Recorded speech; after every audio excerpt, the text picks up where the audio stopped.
bang gibang wana taupa na om na nuami. Oh nungong pityang inuam hito pa nang totonin kapayut siyang inakaw te maya hagsan na bang amhangin na taupa hong so pinay minatungalong dam chupong pauhi. Oh nungong pinasungan wam sa hito pa.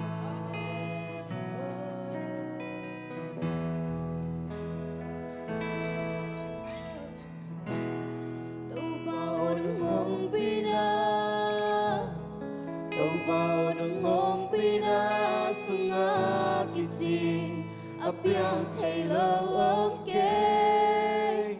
apiang Taylor om kê, tàu bao nung om pina, tàu bao nung om pina, sunga kiti, lung kham na om no lâu, na vang lên na to kiti. Nisim kalung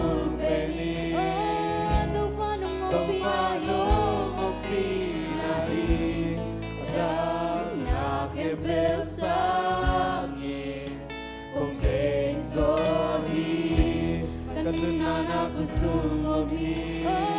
tu panong ngopi mule kaman pasangin man paso man pasangin man paso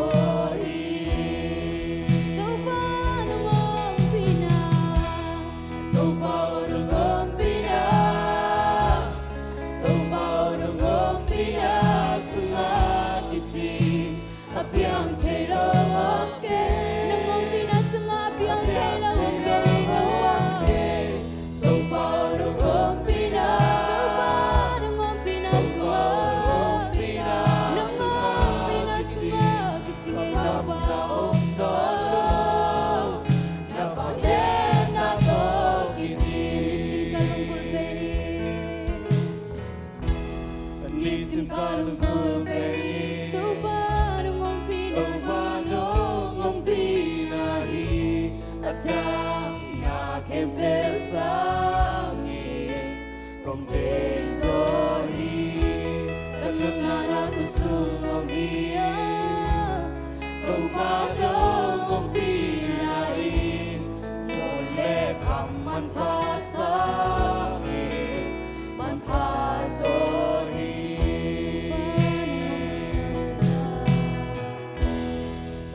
to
Apiang chelo okay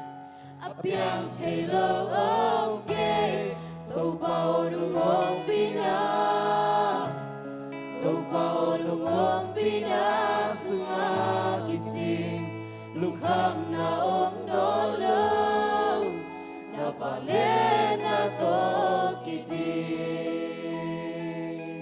Amen lung jamung ito pa nungom pinasunga apiang chelo khazongom ke ito pa o tunina nang man panabiak beng nate hichiang nom takina nong kwal sopin atunga lungdam chukong ko hi rencang ina kanai laiwu nang mamin phat nate zongina nang ma kamal pulang na dite ai zongina kote sunga nang man naung semilla nang man kahunte unom takina to panong kwal sopin ya ding urin jesu nang mamin suangin chukong ani to pa pasiano Amen